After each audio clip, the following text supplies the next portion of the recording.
बिस्मिल्लाहिर्रहमानिर्रहीम। आज हम बात करेंगे रमज़ान में डायबिटीज़ के बारे में और डायबिटीज़ के मरीज़ों की दवाइयों के बारे में। कुछ वो सवाल जो हमेशा मरीज़ हमसे डायबिटीज़ के बारे में रमज़ान में पूछते हैं, उनका जवाब देने की कोशिश करूँगा। पहला सवाल तो ये होता है कि आया डायबिटीज़ का मरीज़ रोज़ा रख सकता है या नहीं। उसका जवाब ये है कि मेजॉरिटी 80 से 90% लोग डायबिटीज़ में रोज़ा सेफली रख सकते हैं। उसके लिए ज़रूरी ये है कि रमज़ान के शुरू से पहले या रमज़ान की शुरुआत के कुछ दिनों में अपने डॉक्टर के पास जाके अपनी दवाइयों की एडजस्टमेंट या उनमें जो रद्दोबदल होता है वो ज़रूर करवाएं, क्योंकि रमज़ान में कुछ दवाइयाँ ऐसी हैं जो हम प्रेफर करते हैं कि उनको इफ्तार में लिया जाए और सहरी में ना लिया जाए। नंबर 1। नंबर 2, दूसरा कॉमन सवाल ये होता है कि क्या जो लोग इंसुलिन पे हैं वो रोज़ा रख सकते हैं।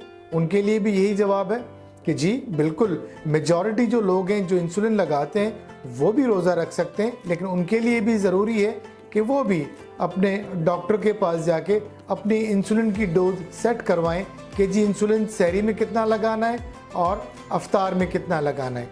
तीसरा कॉमन सवाल जो हमसे पूछा जाता है कि जी एक्सरसाइज के बारे में, कि एक्सरसाइज का रमज़ान में क्या करना है।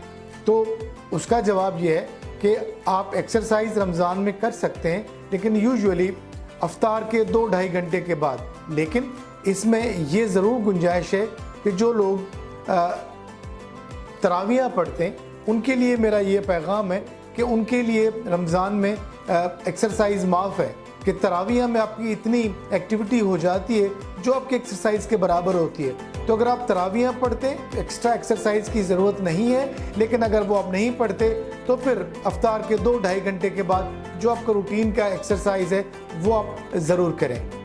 एक और कॉमन सवाल जो पूछा जाता है वो है डाइट के बारे में कि खाना पीना क्या है।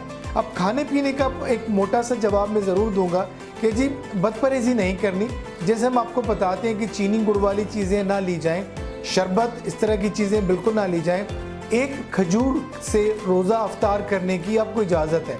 पूरे रमज़ान में एक खजूर से रोज़ा अफ्तार करें।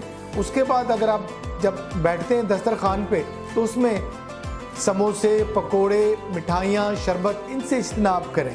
कोशिश करें कि ऐसी चीज़ें लें जो एकदम से आपको शुगर को ना बढ़ाती हो। बहुत दिल चाह रहा है चना चाट ले लें, थोड़ा सा फ्रूट का एक छोटा सा बॉल वो भर के वो ले सकते हैं। लेकिन जो एकदम से चीज़ें शूट करती हैं, जैसे मैंने गुजारिश की शरबत और इस तरह की चीज़ें, ये नहीं लेनी चाहिए। और बेहतर है कि उसके बाद आप नमाज़ पढ़ लें। नमाज के बाद जो आपके रूटीन का खाना है वो अपना ले लें और उसके साथ आपकी जो भी दवाइयाँ हैं वो उसके साथ करें।